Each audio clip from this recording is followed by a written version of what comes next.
I am Father Ernest Bear, the pastor of Holy Name Catholic Church here in Steamboat Smith.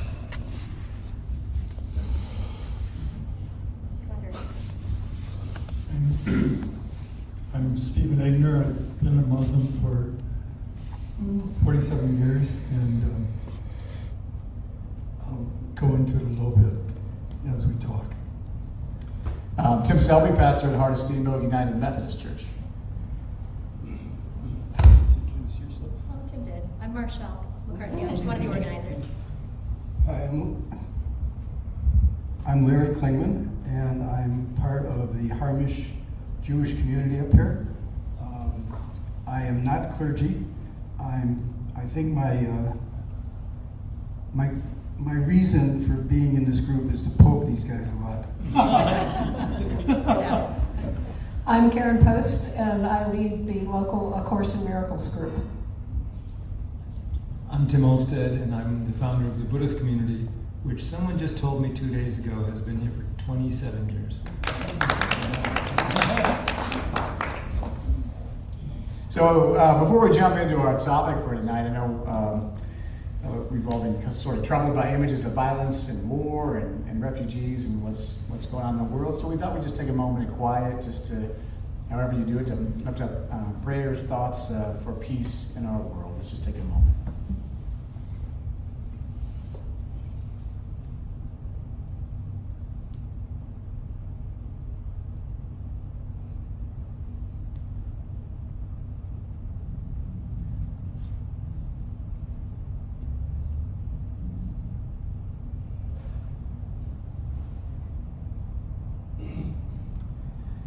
Amen.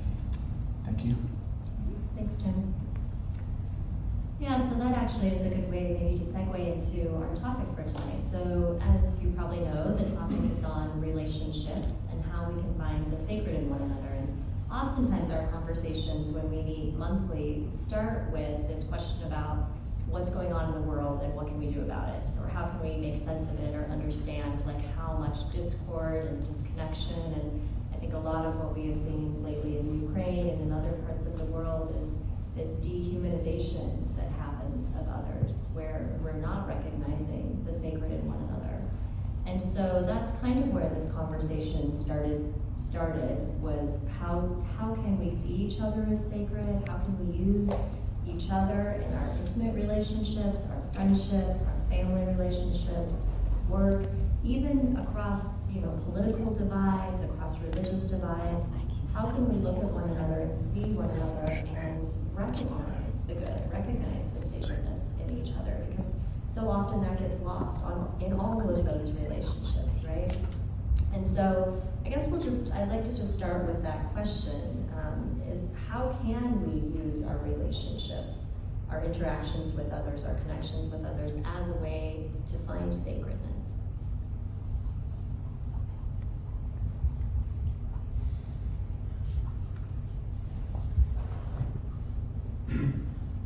I'm Steve Egner, and I was a professor my second year in sociology and social work at Iowa State University, and a student came up after class, and I noticed the book he was carrying, and it was a very important book.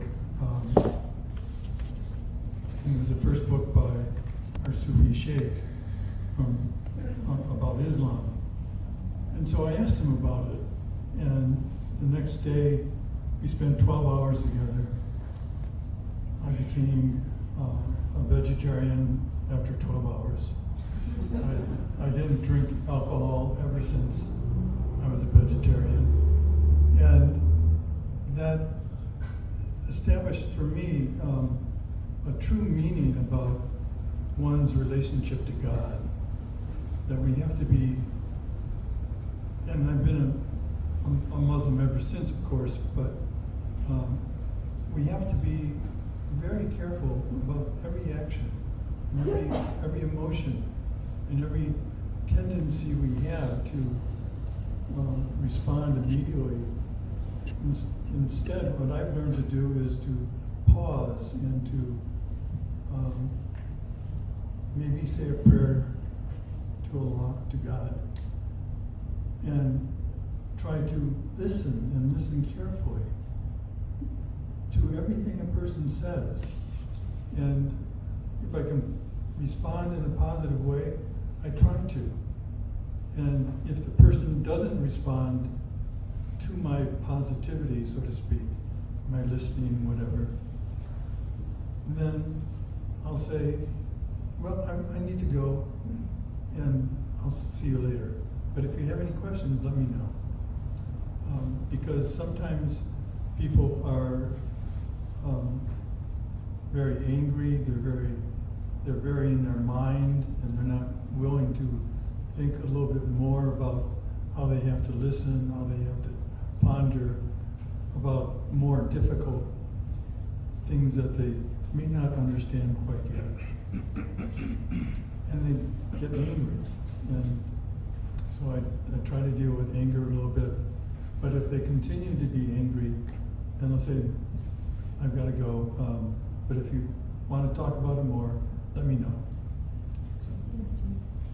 Yeah, who else would like to answer this question about how we find the sacred in each other? Well, while it goes by a title a lot of people don't quite understand, A Course in Miracles is literally all about creating relationship with another. What it's about is that it's not until we drop our defenses and really see our brother that we can know what that openness is, that coming back to the source that is love. And that's with the people that we love and feel an association with. But the Course also focuses on the people that we perceive as our enemies. And that in understanding our enemy, we start to understand like our own shadow. And that really we're all connected and we can learn from everybody, even the person we think we have nothing in common with. And that it's through the vulnerability, through our ability to see it, that we will understand the divine in ourselves when we can see the divine in another. And that's where the miraculous happens, and that's where the title of Course in Miracles is. It's a course in how to get to that vulnerability and that openness, that we see the divine in our brother. Ernest, did you go first? So I think if we're going to try to find the sacred in one another, we need to define what the sacred is, at least to know what we're looking for. And one way of looking at that is, in our tradition, we refer to 3 transcendentals. So that would be truth, beauty, and goodness. You know, and those point to the sacred. That it points beyond. You know, we're all looking for truth. We're all looking for beauty, goodness, and it attracts us. All these things attract us. So to go beyond, that's something of the sacred revealing itself in humanity through truth, beauty, goodness. Think of goodness like someone who just cares for another person. Just pure love, pure, raw, unconditional love for someone. And there's lots of other attributes of the sacred, you know, mercy, forgiveness, love, passion, patience, goodwill, joy, peace, all those various attributes. And if you find that in another person, then you're seeing the sacred in that other person. I just thought I would share a story, like one person, some of you know Gail Height, and I thought about Gail Height when her husband was dying. It was premature. He was, what was he, in his 50s? He was in his 50s, had a long, slow death to cancer. And I just saw an amazing goodness in both of them. And especially in her, the way she loved, the way she cared, the way she was patient, the way she served, the way she just remained joyful and cheerful and just amazing. And I'm sure you all can think of someone that you've seen that just was loving another person in such an unconditional way, serving someone and loving someone. And that's, to me, that's the sacred. I saw that in Gail big time. It was very humbling. And it goes beyond, I think it's not so much that, you know, trials like that could cause a crisis for someone's faith. Like, why would God allow this? There must not be a God. Or, you know, because how could this be happening if there's a God? And maybe it's not so much a crisis of faith, but it's a crisis of understanding. Like, okay, I still believe in the sacred. I just don't understand why this is happening. But I'm going to just live in the mystery and keep loving through it. And to me, that's a way, that's a revelation of the sacred. Anais Nin said, we don't see the world as it is, we see the world as we are. So it's the kind of magic, or the ordinary magic of perception. What we find here, we see out there. When our mind and heart are agitated, soured, clouded, whatever, we see a world that is agitated and threatening. When we have discovered our basic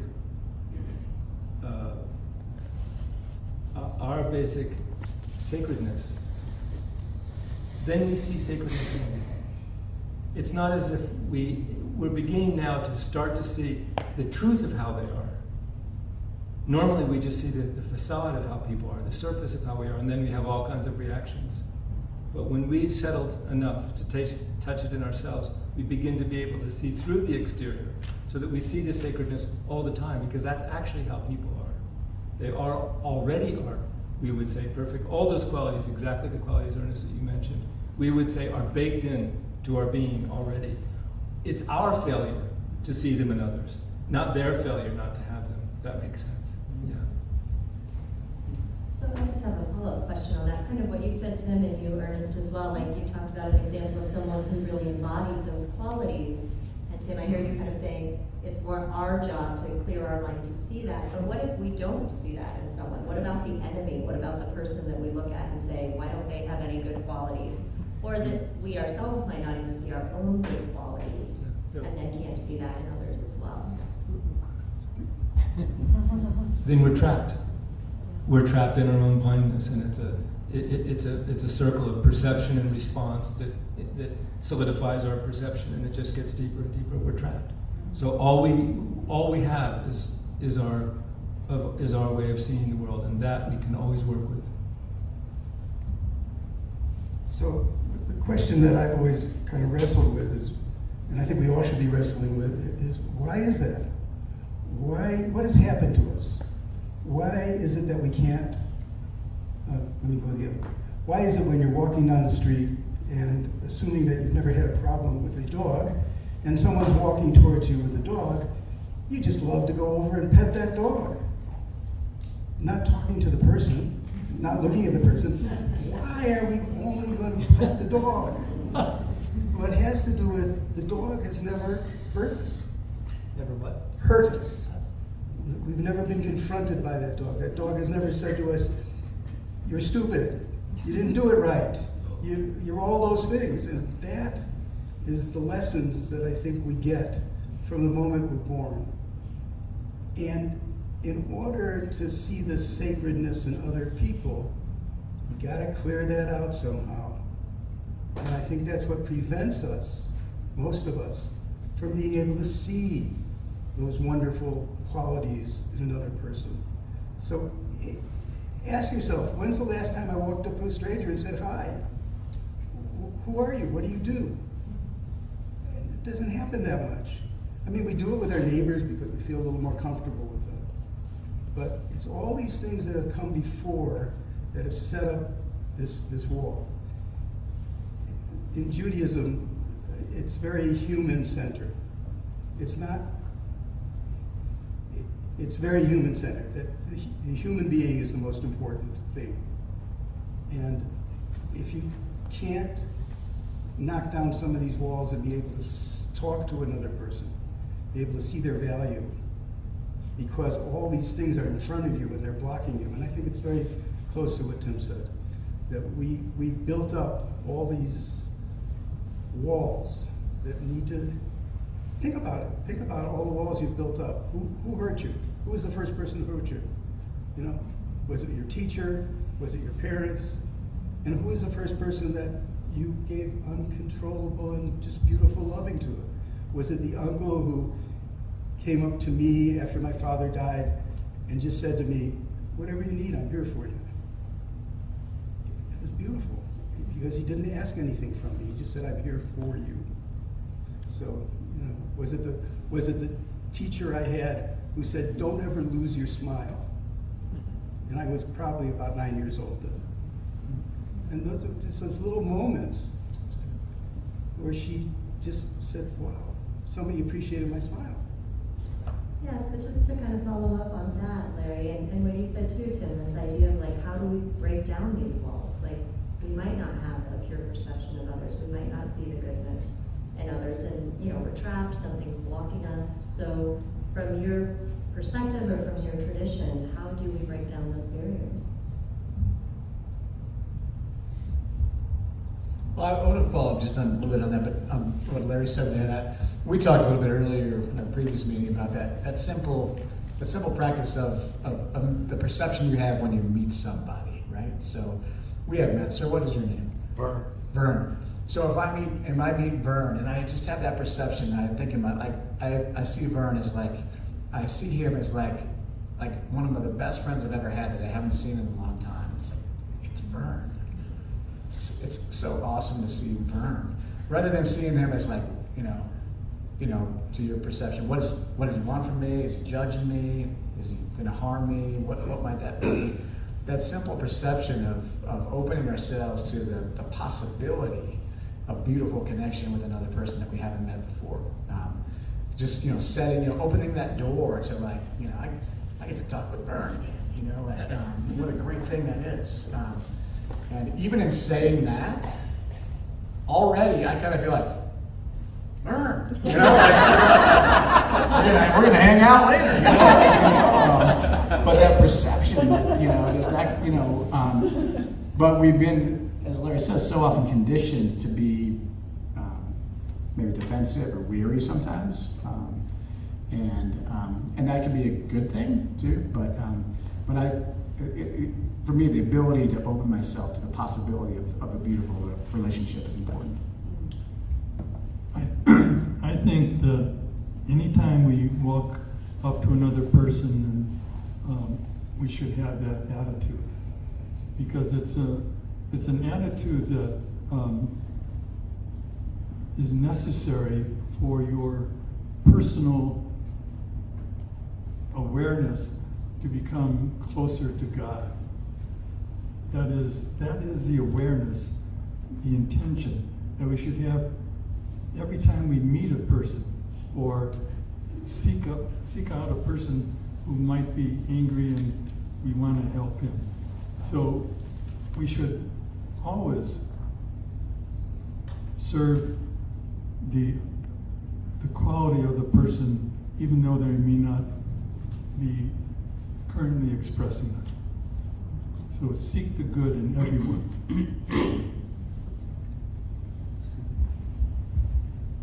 I think that along with what has just been said, that the most powerful way of accessing this, or the foundation to access this kind of vision of the world and the vision of others, is what we call equalizing, which is to understand, either just through logic or personal knowledge or contemplation or whatever, that everybody is exactly like me, and vice versa. Everyone wants nothing other than having a good life, be understood, accepted, honored, respected, included, etc., exactly like me.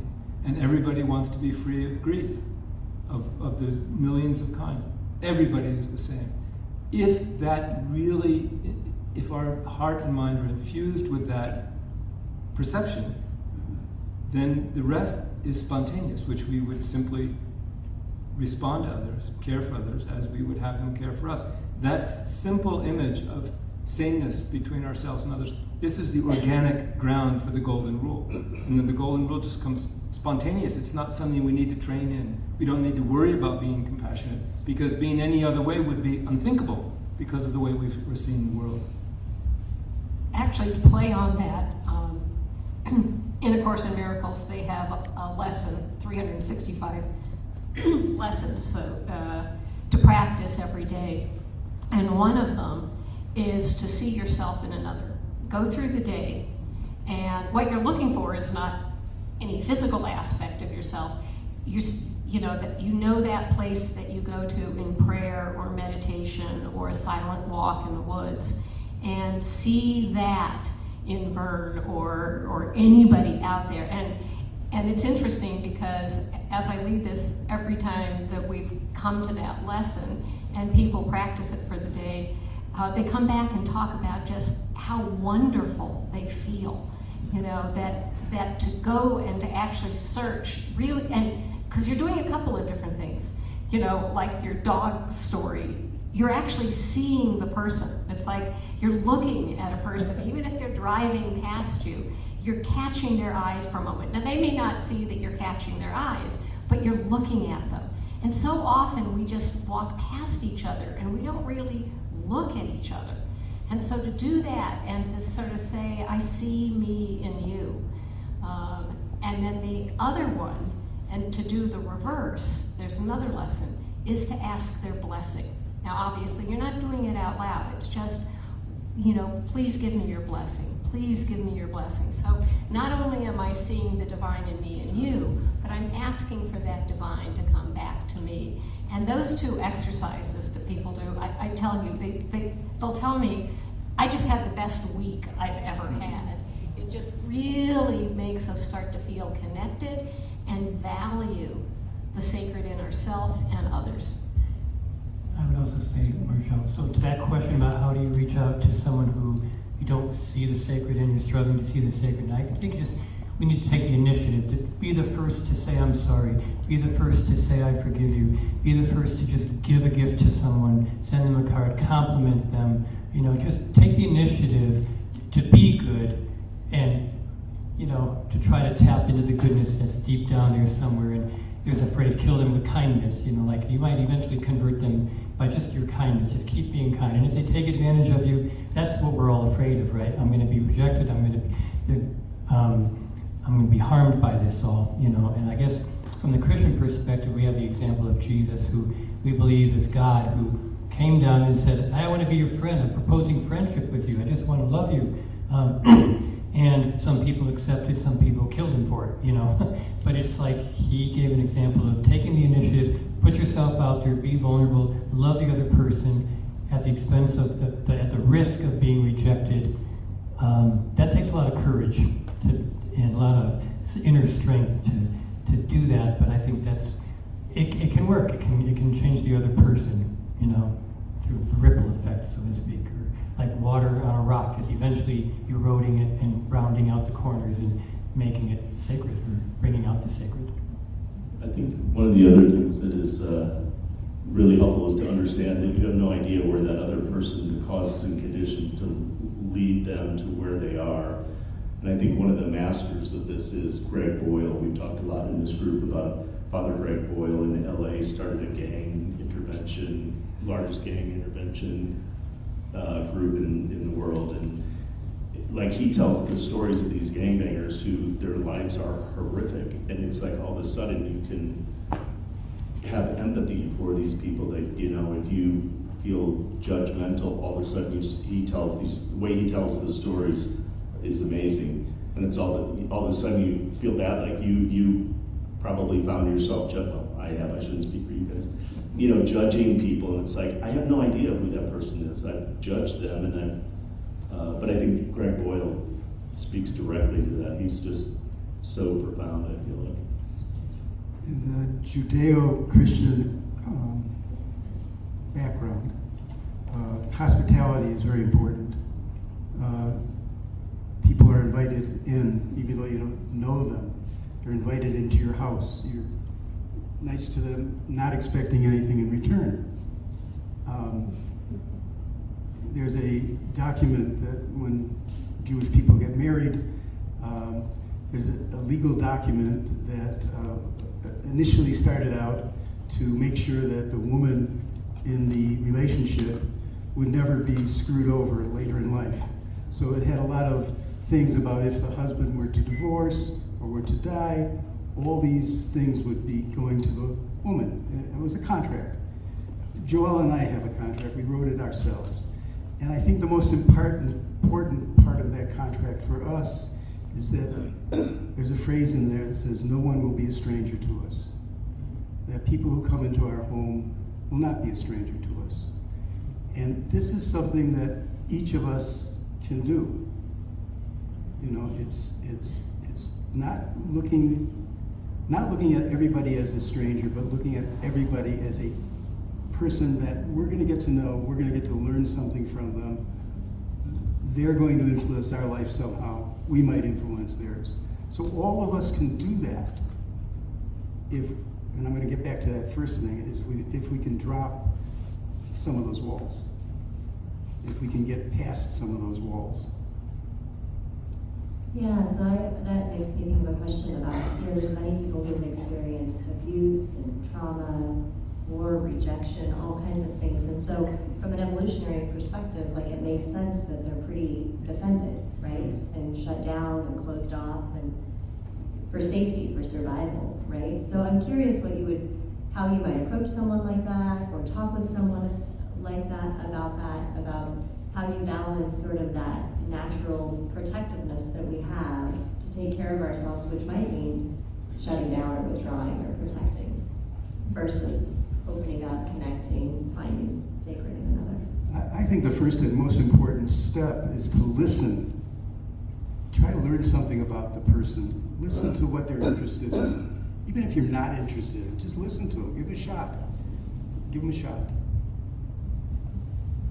Yeah, I think that's a great question, because so much of that, I think, is deep in our bones, you know, that sense of, you know, to survive, you had to be, you know, in our DNA, it's like built in.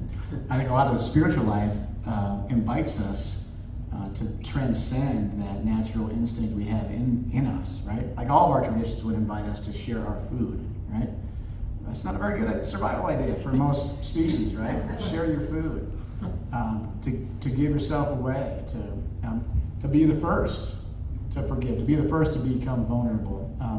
So much of the spiritual life invites us into that next level, to elevate our level of being from what might be instinctual to a more deep and spiritual way of being. And it's tricky, right? Because it's hard to do. And then there's times when protectiveness can be important. You know, we don't want to just be, loose with that too. So I think that's a good question. I think that when people are really wounded, first of all, it's important for us to understand, and also to help them understand, that their defensiveness, their cut-offness, their woundedness, whatever, it's an expression of compassion, of them wanting to care for themselves. It's instinctual. It often comes across in extraordinarily maladaptive ways.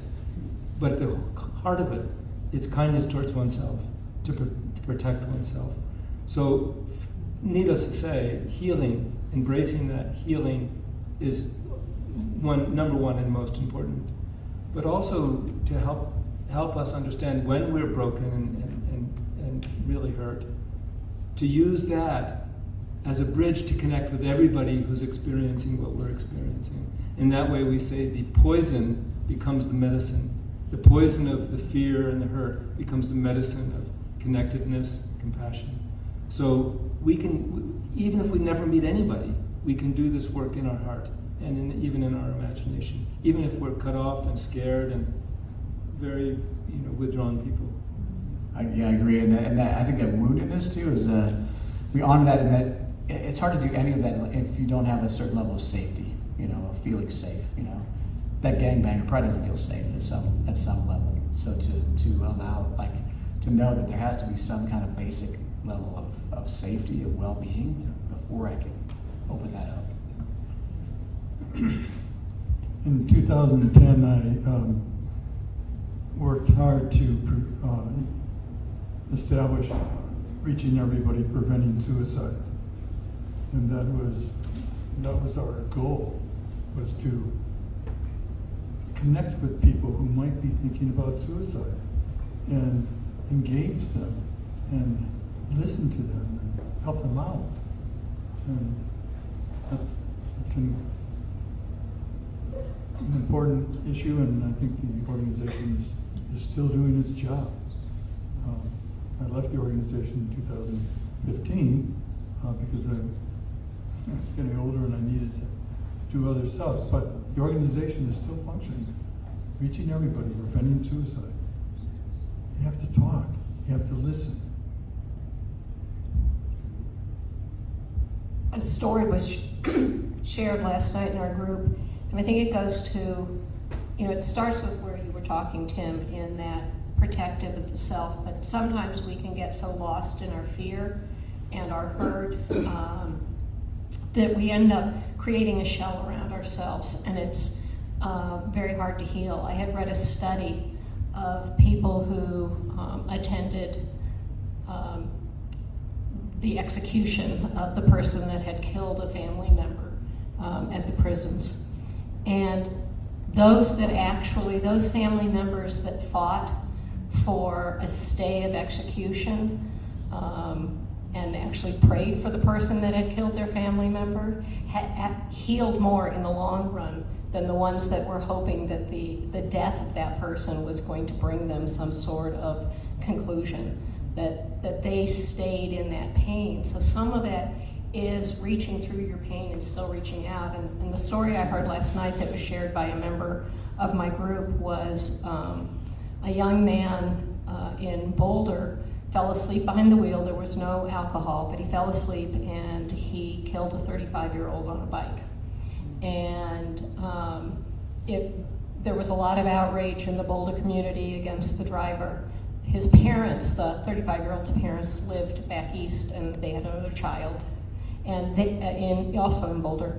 And they moved to Boulder, and they got to know the parents of the boy that killed their son. And they ended up being really good friends.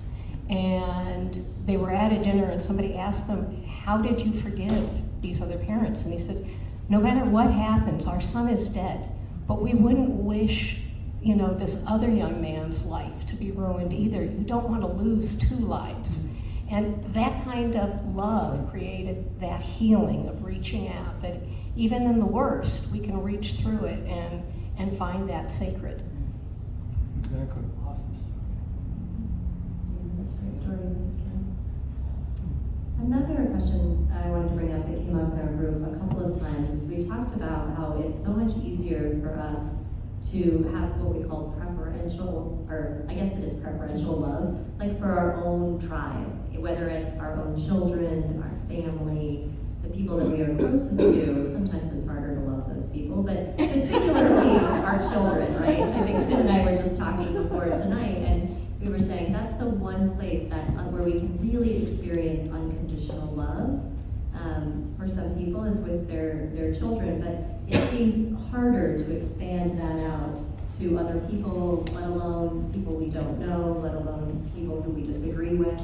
So I'm just curious what you guys would have to say about that, or how we can use that experience of unconditional love, to expand that out to others.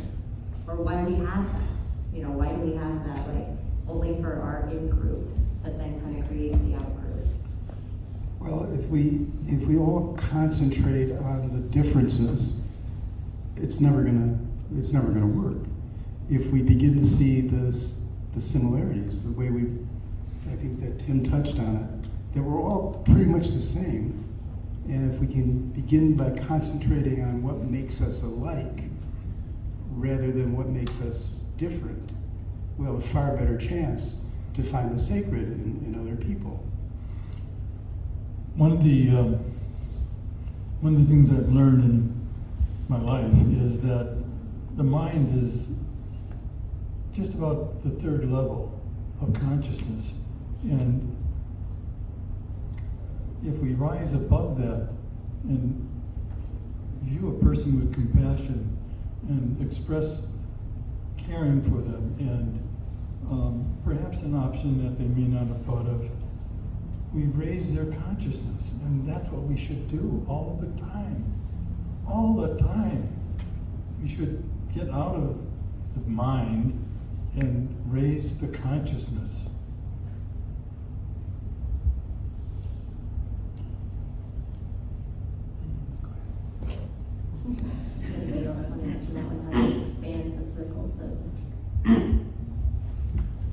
I sort of took that question more individually, like personal relationships, and it's normal to have a preferential love for someone. Like if we're looking at the superficial level, I first meet you, I'm attracted to the way you look, or your personality, you've got a great sense of humor, or some personality traits, I'm attracted to that. So I love that. I'm attracted and I love that. And it takes a while to get underneath the surface. And so other people who have the opposite, like someone who's not so physically attractive, or they don't have, they're kind of mean, or they're angry, or they're depressed, or whatever, they're less attractive. It's harder to just love them in an unconditional way. But we're called, if we can distinguish between the feeling of love and love as a choice, then I think that now we can actually get to a point of, I may not feel affection or attraction for you right now, but I'm choosing to will what is good for you. And that's what Aristotle defined love as, to will the good of the other. To will what is, I want what is good for you. Even though I don't feel attracted to you and I'm not feeling, affection and lovey-dovey feelings, I will what is best for you, what is good for you. So then love is a choice. It comes from the will. And then we can get to more of a unconditional love for other people, because we want what's best for them, and we can get beyond just my personal affections where I'm attracted and I have just loving feelings in a way. So I think we're all called to that. Our God calls us to that. Our scriptures talk about God is love, and Jesus expressed unconditional love by dying on the cross, and so he says, love one another as I have loved you. So we feel that as an ideal to strive towards, but none of us are perfect, but we're trying to get there. The Buddha said that just like a mother would her child, her only child, one should have that feeling for all beings everywhere. Yeah, really good. I think that all the prophets had that feeling, and all of them rose above their intellect or their personal assessments, and they wanted to be one with God, and they needed to allow God to show within themselves how to behave, and they should behave that way. Yeah, I think that sense of belonging matters, what we have in common, as we've all talked about. Like if I go in a bar full of Bronco fans, I'm gonna feel right at home, and that's a good thing, right? And we all have places we belong. And then I've always kind of been drawn to the end of the world movies where the aliens invade, like Independence Day, because the aliens invade. And that's when everyone gets together, we're all gonna fight the aliens together. We're we're all on the same team. So it gets to that ultimate common ground. We're all human beings that live on Earth, But here's my concern. But now we've got to such a place. I feel like if the aliens invaded, some of us would be like, aliens are good. No, the aliens are bad. Then we'd have to divide up on whether the aliens are good or bad. And then we'd have to argue about that. And then we'd have to feel like we're on different teams about that, like we do about everything. And so I don't know how we get out of that mindset. Our cultural mindset drives us to be in different camps, right? Us and them. It seems like that's getting deeper and deeper. I saw things today. I'm Team Will, I'm on Will Smith's camp, and I'm now we've got camps of dumb things that why are we breaking? I see it even in Catholicism. There's camps. There's the liberals and the conservatives. Sure. There's progressives and there's the traditionals, and there's a huge divide. It's becoming more extreme. So what is the trick? How do we get out of that cycle? Oh, wise. Yeah. No, sorry. I didn't mean to jump in. I'm going to throw one because I just had a thought of it. It's the seeds that get watered are the ones that grow. Part of it is we live in a media dominated society where it is 24 hours in your face. And if you're on whatever side of the political spectrum or whatever your views are, you tend to go down that rabbit hole. And I feel like I read a Richard Rohr quote today, who's just another, I feel like a prophet. He just talks about that. We need to love one another. We need to really work together to love one another, as opposed to the closed-minded, I'm going to protect myself because this is my view and I need to surround myself with my people to, keep my view.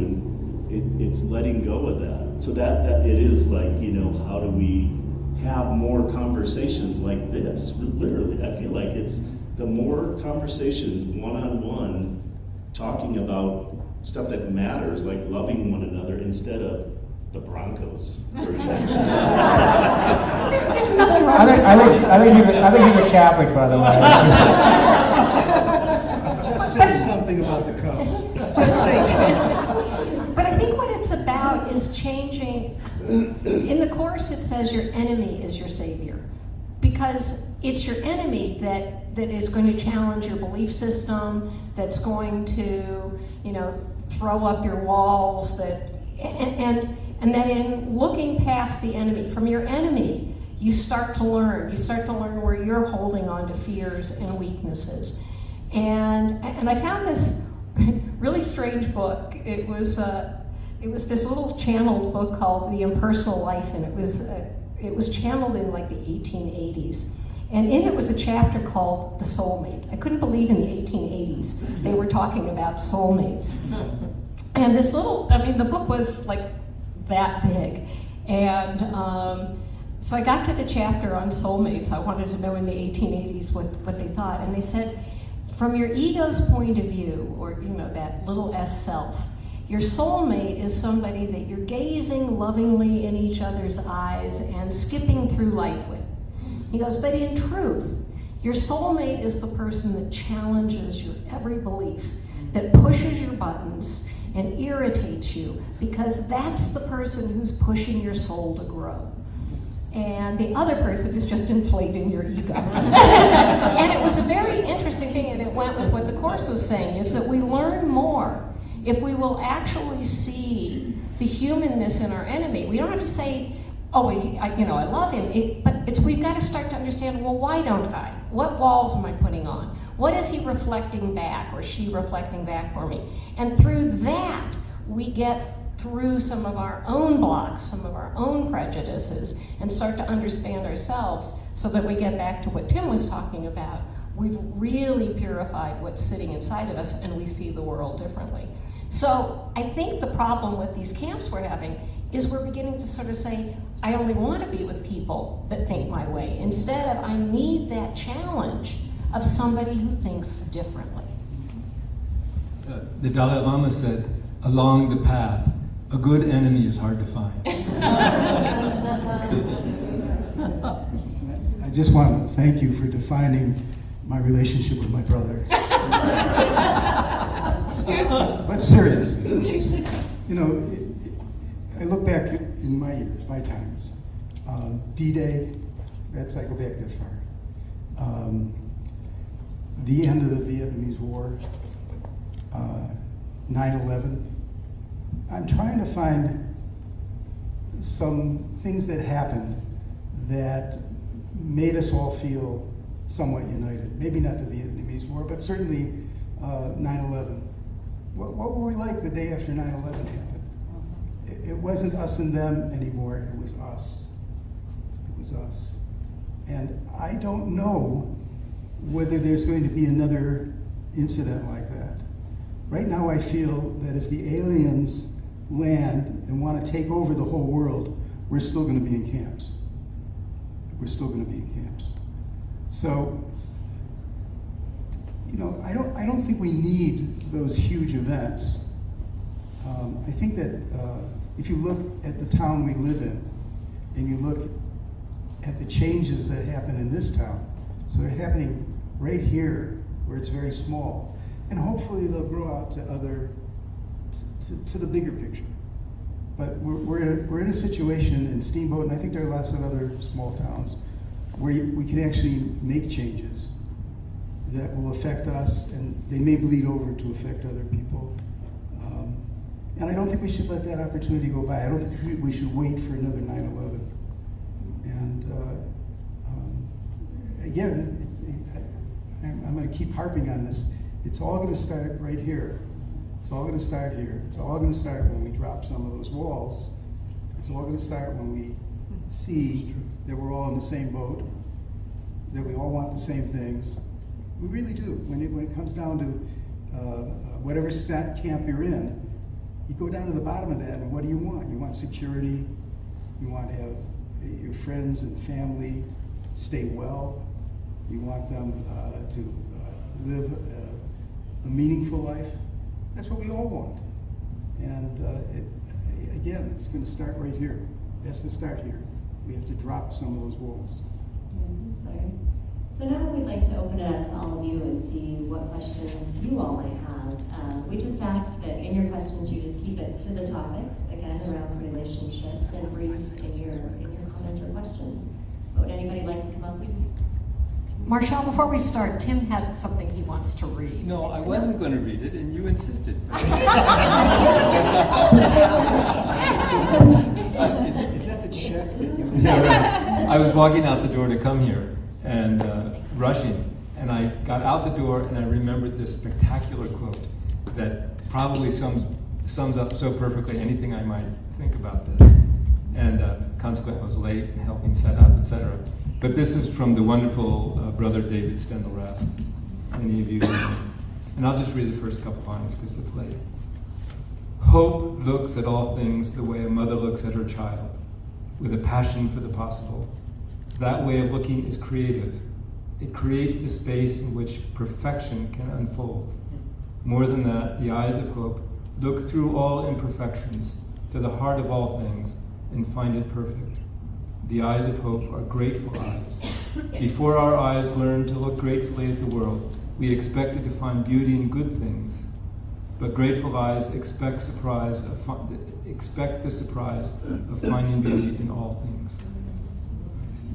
Thank you. Thank you for forcing me. Does anyone have questions? Don't be shy. Or if you'd rather just write your question down, you can look. There's no place in the back. You may have got them on your way in. Please come to the mic so that there's people watching online too.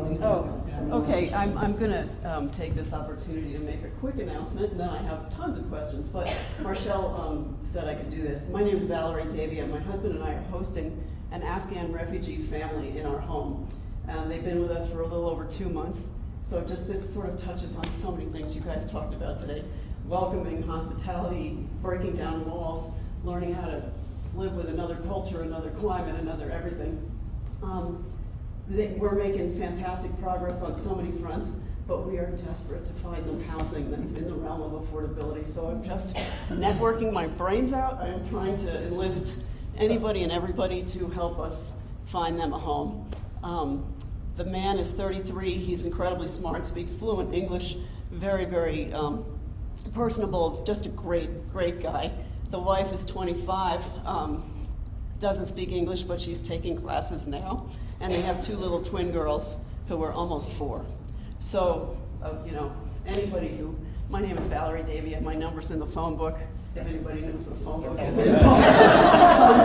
But lots of, Tim knows me, people can find me, and I will be here, to give out. So I'm begging, actually, for help. How far away are they willing to be? We gave them a car, so they have transportation, but she, ideally they would be in town so she can walk to things, because she does not drive and doesn't have a lot, and she wears a hijab, and she, she's not going to fit. Everybody's saying, go to Craig. This woman will get eaten alive in Craig, can't do it. So I'm just really hoping we can find something here. Anyway, thank you for your comments. I like it all, and I had a question, but anyway, it's just after my little speech, but I'll think of it and come back. Thank you for hosting. Yes.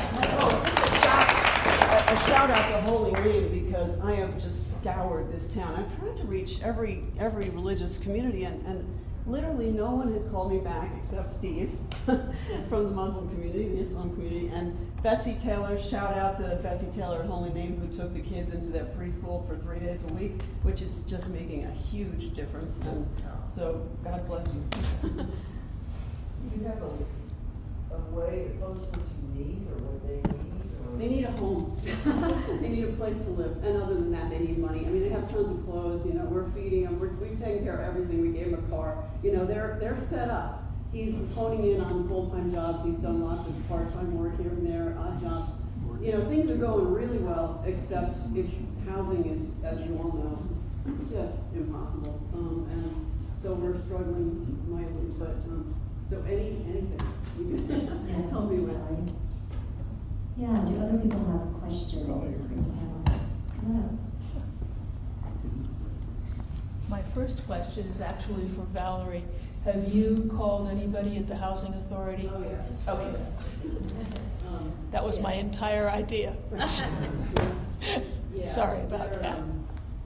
Yeah, you know, this guy, I'm sorry, I don't want to take over this. Maybe we could just continue the piece about the housing for the family afterwards. If people have questions, if you have something to offer or questions, just maybe talk to Valerie afterwards. I would like all of you to talk a little bit about risk, because every time we go within ourselves and say, I'm going to push on trying to find the sacred in a place where I wouldn't otherwise believe it's possible, there's a huge risk of rejection, there's a huge risk of hurt, and scar tissue, all that good stuff. So in looking for the sacred, what's your level of risk acceptance? Well, the first question I would ask is, where is that? Who's at risk? And where did you learn? Oops. Thank you. Yeah. The first thing I would ask is, who's at risk? And then I would ask, where did you learn to recognize all this risk? And, you know, there are so many public places around us. There are grocery stores. There are a million events where I'm not suggesting that you go into a dark alley and meet somebody and get into this kind of a conversation, but there's so many safe places to try to get to know people.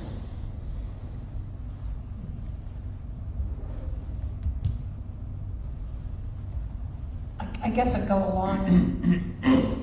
And the first question is how do you believe and we all, this isn't just for you, it'd be for anybody, how is it that we're perceiving the hurt?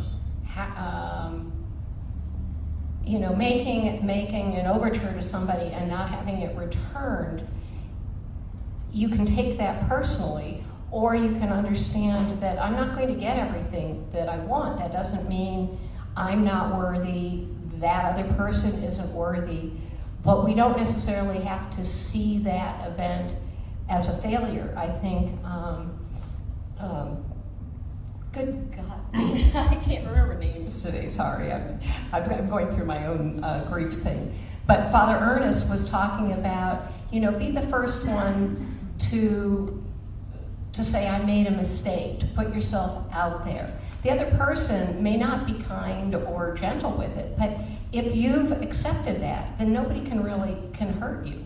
I mean, if you understand that you're safe, at an animal level, yes, you know, a baseball bat, a gun, or a knife is going to hurt me. But other than that, I can't be hurt unless I decide to take it personally. And the 4 agreements, and I tell people to read the chapter, nothing in life is personal.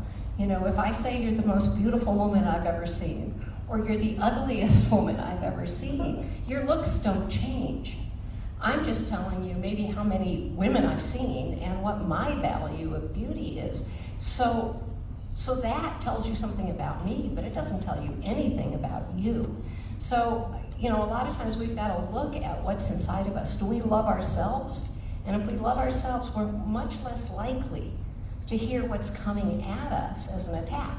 But if we have issues with ourselves, if we hate ourselves, then if somebody brings those words to us, it proves us right, and then we feel really attacked and awful. So again, I go back to what Tim talked about.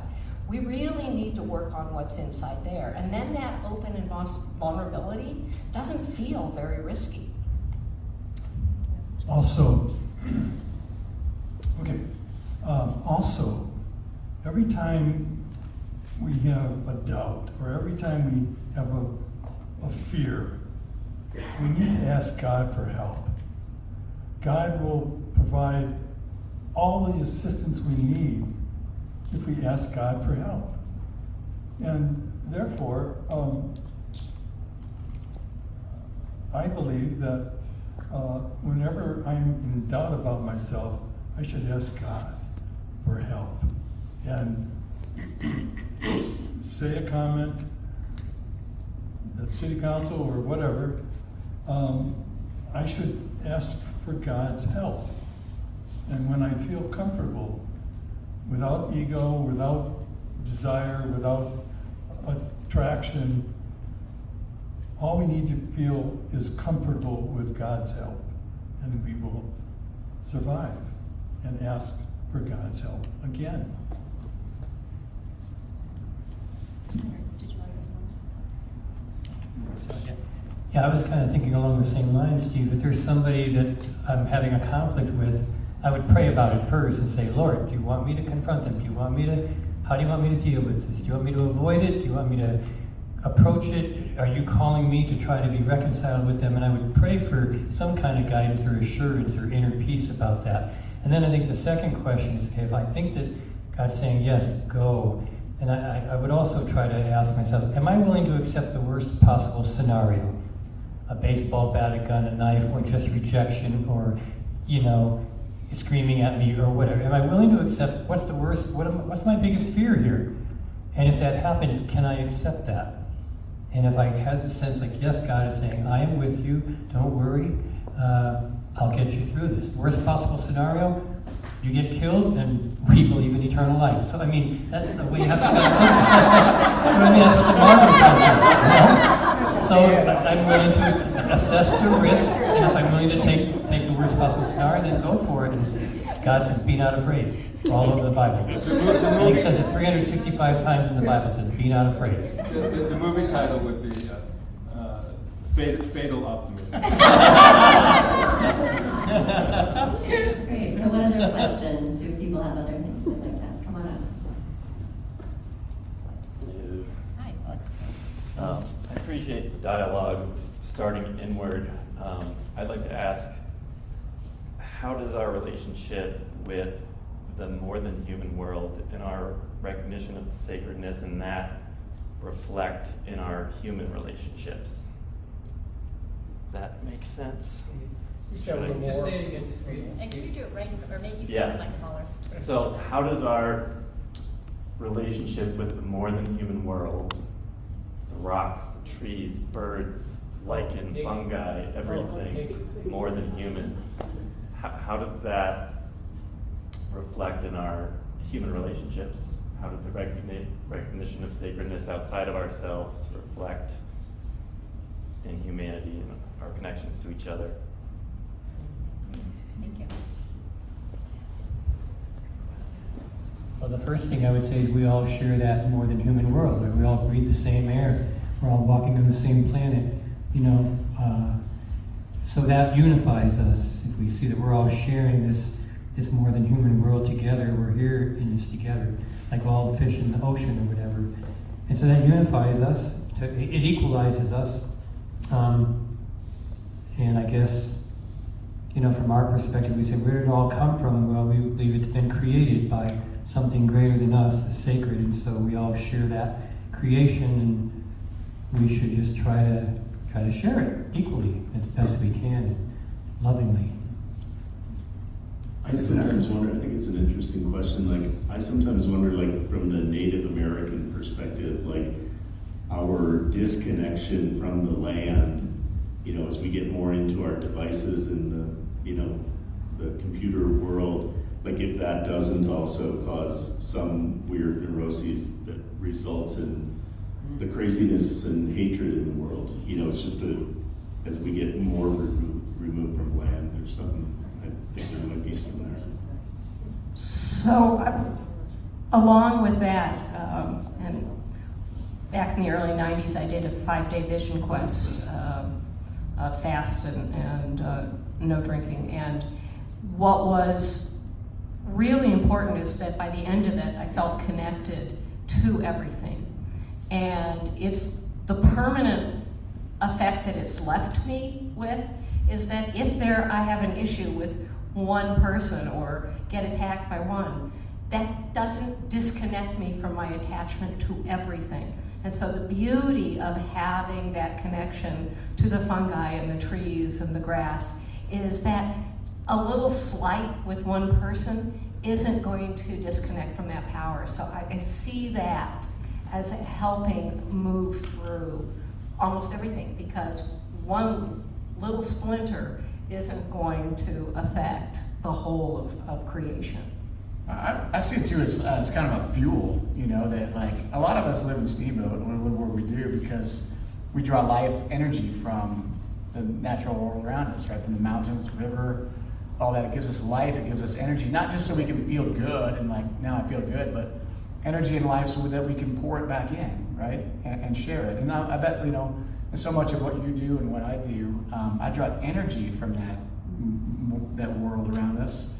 And I couldn't do my job if I didn't draw that energy. But we draw it so we can pour it back in, not just so we can, you know, if you just, you know, meditated on the cliffs over Malibu and felt good, but never poured that somehow back in, what's the point, right? But we draw that fuel so we can share it. The great Zen Buddhist master Thich Nhat Hanh, who just passed away a few weeks ago, actually, had a beautiful way of talking about a core Buddhist concept when he talked about interbeing. And he suggested that actually there is no other. That if we look closely, we can't find where I end and something else starts. In fact, that we are made up of the constant interconnection and interplay between ourselves, and the air, and the sun, and each other, and the space. And if we look closely, we just can't find any place other than in our imagination where I end and something else starts. So I think he talked about it so beautifully. Yeah. There's that scientific principle of that too, that entanglement. If you try to pull one thing out of the world, you find out it's connected to everything else. John Muir. I think what you're talking about is what we've been talking about all along, and it's the us and them. So everything that you've described, for some people, that's them. So again, if we can break down some of the walls between us and another human being, there's a possibility of breaking down the walls between human beings and everything we need to remain human beings. So I think that I think it's an us and them kind of relationship. Other questions? Yeah, Kristen. As you guys were talking, I was thinking about something that actually I think I got from the Buddhist Center. It was like, one of the nights I went there.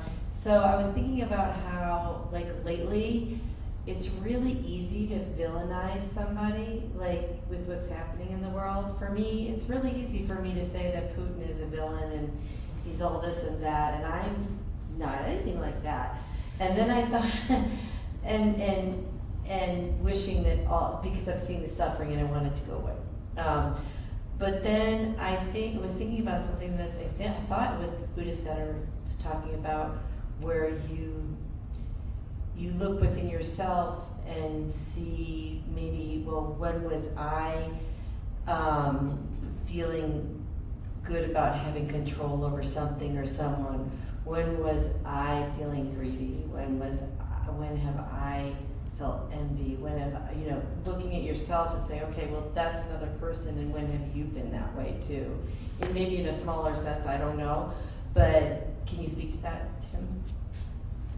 Does that come from the Buddhism? I can't It's a remember. core Buddhist concept, but I never said it. I think you got that at your husband's church.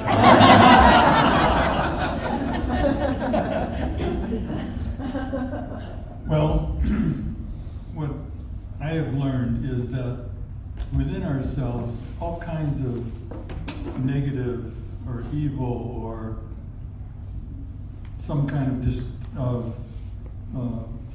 insult about another person or interpreting them, all those are possible. But once we try to be one with God, all those drop away. And so that's the upper level of our consciousness is to be one with God, and we have control over that. We absolutely have control over that. So whenever we feel a negative situation occurring in our consciousness, we should say, "Oh God, help me. God, may I be one with you." And that's it. And I would throw that, I think that sense of what you're talking about there, Kristen, is that the sense of, it's always easier to place blame on someone else. The evil's over there, you know. And when we do that, we're off the hook, right? I don't have to look at myself for that. I don't have to look at the light and darkness within myself, because, you know, it's that guy, you know. There's a story in the scripture about a man who was possessed, and they chain him up outside of town, and then Jesus heals him, and then the people ask Jesus to leave. You know, maybe it was easier when the evil was chained up outside of town, and we could say that's where it is. Now, if he's gone, maybe I got to look at myself, and I don't really want to do that. So I think looking at ourselves is important. I think the core dynamic of contemplative life or prayer or meditation is just the journey of going inwards and down. And when you spend enough time in whatever you do, contemplation, prayer, meditation, or whatever, when you get to know yourself thoroughly enough, completely enough, you get to know all selves. Literally. That at some point you realize that there's nothing that someone couldn't feel that you can't make a connection with. And I think that's the journey of understanding here, understanding there. So I think that's a core concept to all contemplative traditions. Yeah. Questions?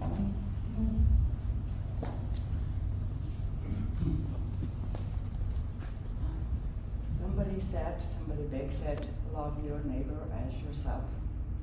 So since we are little, we've been told how to be kind to our neighbor, and all of you, except maybe Tim. Excuse me, could you speak up? I can't hear you.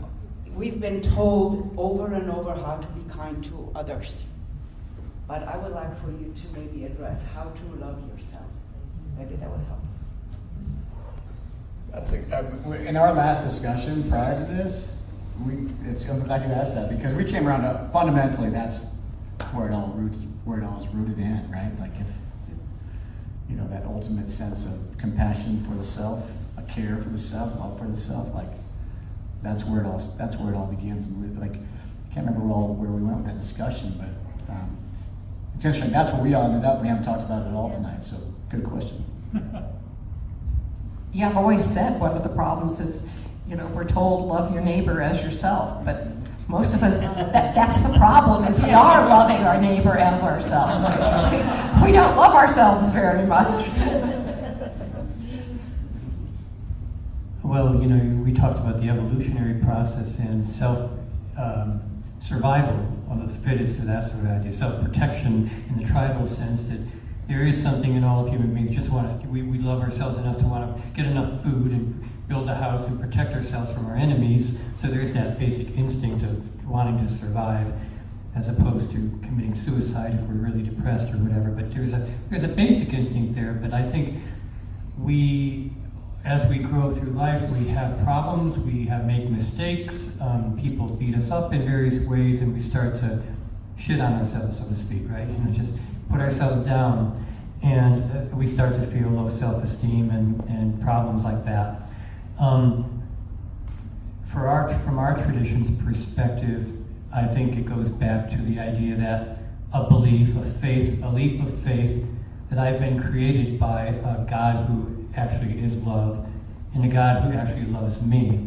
And all the mess ups, all the mistakes I've made, this God is willing to forgive all of that and give me a new beginning. And so this God is always trying to say, stand up, brush yourself off, go on, I love you. Here, let me give you a hug, now get back in there. You know, like just that affirmation is key to, I think, Judaism and Christianity, this idea of a loving God, and we're God's children. And so if we can just really believe that, then maybe we can accept ourselves and actually love ourselves, because we have to receive love before we can give it away. We have to know that we're loved in order to say, I guess I'm lovable, so I guess I can love myself too. You know, so it starts with that core sense of, I think, being created out of love.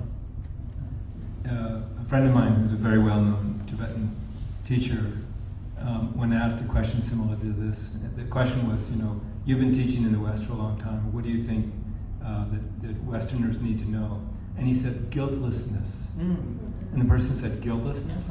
And he said, yes. He said, we need to understand that however badly we screw things up, whatever mess we make, our heart is always innocent. So I think that's just understanding that, of how we really are, is a way to make friends and to be kind with oneself. It's interesting because there's this thing called Jewish guilt, which I think went over to Christian guilt. I might have some Muslim guilt in it. There's another thing that I want to just talk about. It's called risk. And I'm going to get personal here. I'm going to tell you about a story. I'm not a rabbi. I don't advise hundreds of people, so I can only go by my own stories, the ones that I experienced. And it had to do with first love. I was, I don't know, maybe 18 years old, and I was infatuated and absolutely in love with this gorgeous girl until she brushed me off. And for 2 years, I wouldn't go out with people. I wouldn't go out with women because I didn't want to be hurt again that much. And then, I don't know what kicked it off, but I woke up one day and said, you know, I'm not having much fun. You know, I'm not meeting people. I'm not really enjoying my life. I think I'll take the risk. And what I've been talking about, and I think what most of us have been talking about, is we all have to take the risk. Are you willing to take the risk? And part of that risk is falling in love with yourself again. You know, go through it. Try to think about who hurt me. Was it worth it? Can I get past that? And I think if you're willing to take the risk, then I think you'll be happier. And I think you're going to meet a lot of really interesting people. And you probably see a lot of the sacredness in them. Maybe we'll do one more question. Anyone else have a question? I don't have necessarily a question. Come on up to the mic. Take the mic. You just want to talk. Hey, that's right, I just want to talk and I don't need a microphone. I've had a couple of things and I'm glad we finally, you guys, your question or your comment. We're talking about relationships. Relationship is usually, you know, one and another. You have to have a relationship with yourself, a strong relationship with yourself. You have to, Or talking the mic. before you have to have a relationship with yourself before, and that positive feeling about yourself, which we hope to nurture. That's why everybody's here searching for the sacred in whatever avenue they try and find it. And what I seem to think, and all of you guys who talk on Sundays and Saturdays and coach and forgive and, you know, blah, blah, blah. The core issue seems to be to get people to really look at themselves and to heal themselves, to grow themselves, so that they are able to be in a deeper relationship and to be able to give the love and the grace and the compassion and the mercy and all of that away. I'm thinking of, Tim, you might have to clean this up for me, but there's a quote from the Way, a good Catholic girl quoting, the Way of the Bodhisattva. All of the pain in the world comes when you only think of yourself. All of the joy in the world comes when you think of others. So as you is it something like that? Was I close? Thank you. Namaste. And the other one, the Namaste prayer, quote that for me, will you, Tim? God in me. Yeah, it's actually not true. It's not a translation of Namaste, but it's okay. But that's what I think say. The God in me greets the God in me. And that's what you all are saying. And the other one I think of is that Thomas Keating, in all of his contemplative stuff, is talking about the true self and the false self. The world wants us all to look at our false self, money, power, fame, all the things you've talked about tonight. You know, we all the looking at your phones and how do we get along with what the world's throwing out at us. And we can get along with that and provide growth and understanding if we would do a lot more work on the true self and not the false self. So I guess what my question is from all the traditions, how do you get that across to the people in your congregation, to the people in our lives, to that Vernon who you've never met? I think his name should really be Norm.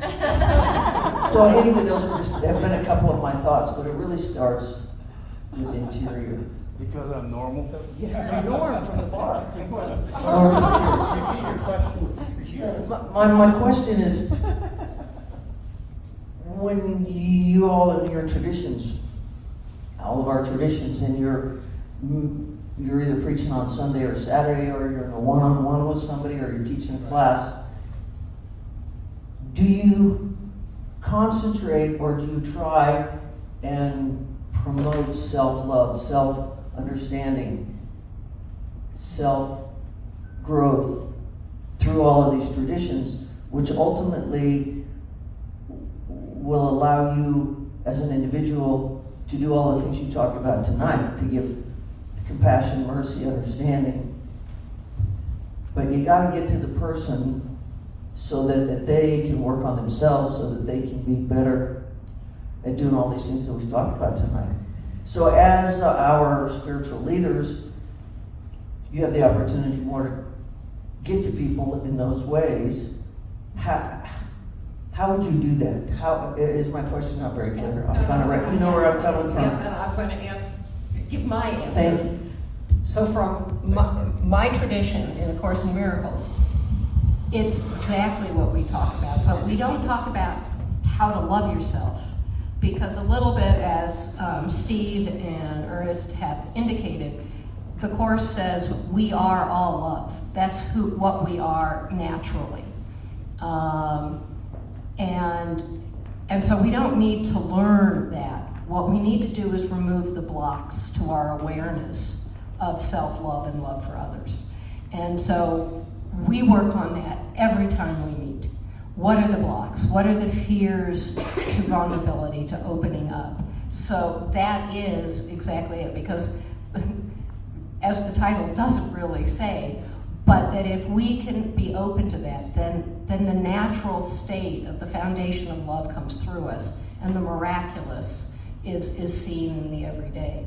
So it's not how do we love, how do we remove the blocks to the awareness of our natural state. Okay. I have a book, and the book is Al-Asma al-Husna, The Duties and Qualities of Allah, God. And that's one of the fundamental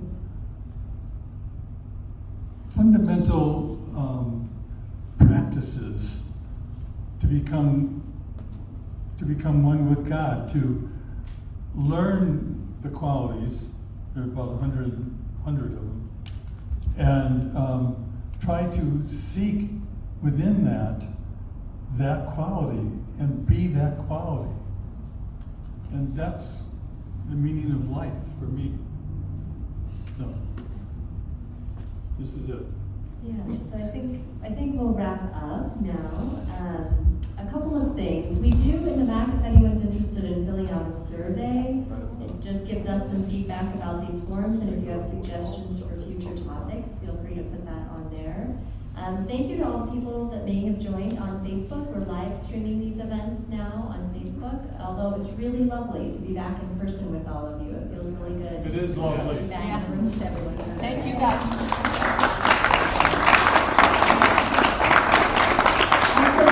You are not on our email list and would like to be, we only email about our own events, so we won't spam you with things, but there's a list in the back that you can put your name and email on. we try to do these events quarterly, sometimes it's 3 times a year. It just really depends on when we feel like we have a good topic to offer. Also, if anyone would like to make any donations or contributions, they just go to us putting on these events. And I'd like to encourage and invite you all, if there was something tonight that you heard that was helpful to you or struck you, to maybe find some way to either embody that or share that with someone, just so we can help this, sort of the ripples go out into the community and beyond what we're doing here in the room. And another thank you to these leaders who show up every month and have these discussions.